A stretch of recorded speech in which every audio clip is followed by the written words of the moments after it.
All right, today we're going to dive into a pretty deep spiritual idea, but we're going to tackle it in a really different way. Think systems, models, even operating systems, all to break down what ultimate compassion really looks like. So let's kick things off with a question, something to kind of flip how we think about heroism on its head.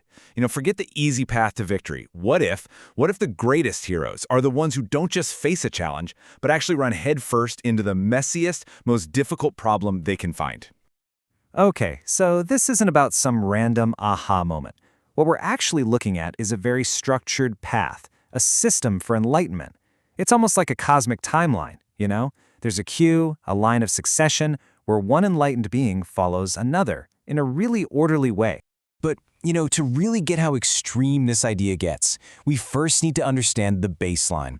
Let's talk about the hero we all kind of expect to see, the one who does things by the book. For our purposes, we're going to call this the standard model. So this standard model, it's what's called an order-maintaining bodhisattva. This is basically a textbook hero, right? Think of this being as a guardian. Their main job is to maintain stability, correct wrong ideas, and just keep the whole system running smoothly. So what does this order maintainer actually do? Well, their actions are pretty clear. They practice these core virtues: charity, discipline, patience, you see the list. They are all about upholding the true principles of the system. This is your solid, reliable, textbook hero. All right, now let's level up. Because this next part, this is where things get really interesting. Our whole understanding of what the goal is gets completely flipped on its head. We're about to move from a hero who maintains the system to one who intentionally dives in to fix it when it's totally, completely broken. And just look at this comparison. The difference is just, wow, it's so stark, right? The standard model is all about order, but the ultimate model, it deliberately goes into chaos. One teaches in a perfect world, a pure land, while the other goes to save souls in hell. I mean, at every single turn, the ultimate model chooses the harder opposite path. It's incredible. And this right here, this quote really gets to the heart of it. Not becoming a Buddha in a pure land, but in hell. Think about that. The ultimate goal, the ultimate vow isn't about finding some peaceful, perfect place to achieve enlightenment. No, it's about achieving it in the worst possible place, the most chaotic, suffering-filled environment you can imagine. That is a complete game changer. So this goes way beyond just compassion. It's actually described as a substitutional suffering model. I mean, listen to these vows. This being chooses to go to a world that other Buddhas have basically abandoned. They choose to enter the deepest hells just to absorb the suffering of others. They practice limitless giving. We're talking their body, their life, everything. And here's the kicker. They expect zero reward, nothing. It's a completely, purely altruistic operating system. Okay, so this leads to the big question, right? I mean, why? Why would anyone choose this path? Why make such an extreme vow instead of just sticking with the standard model that seems so much more, logical? Well, the answer, it turns out, isn't really about the hero. It's about the world they're vowing to save.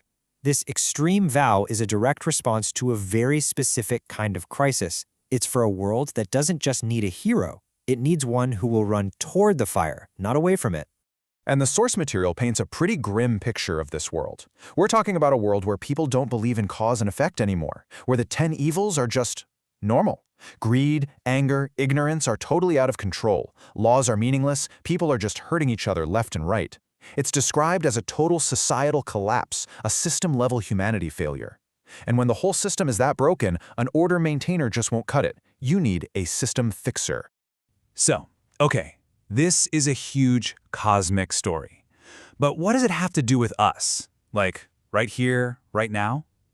Well, believe it or not, this whole concept actually builds into a pretty practical roadmap that you and I can think about for our own lives. You can see it as a kind of 5-stage upgrade path. Step 1, the basic level. Just stabilize your own system. Help others, get your emotions in check, stay focused. Then you move up. You stop trying to avoid difficult things. You actually start engaging with challenging people and situations. From there, you build up your emotional capacity, so you're not getting drained by all the negativity out there. Then you hit the bodhisattva level, helping without needing anything back, acting without attachment. And finally, you get to the ultimate goal, understanding that you're not here to escape the world, but to enter the system and help fix it. And all of this brings us to the final takeaway, the real core message of this whole model. If there's one thing you remember from this explainer, this should be it. So, what's the true meaning of all this? This quote just says it all, doesn't it? True awakening is not leaving suffering, but having the ability to enter the deepest suffering, remain undefiled, and continue to benefit all beings. See, the goal isn't to escape, it's to engage, but to engage with the power to heal instead of being broken yourself.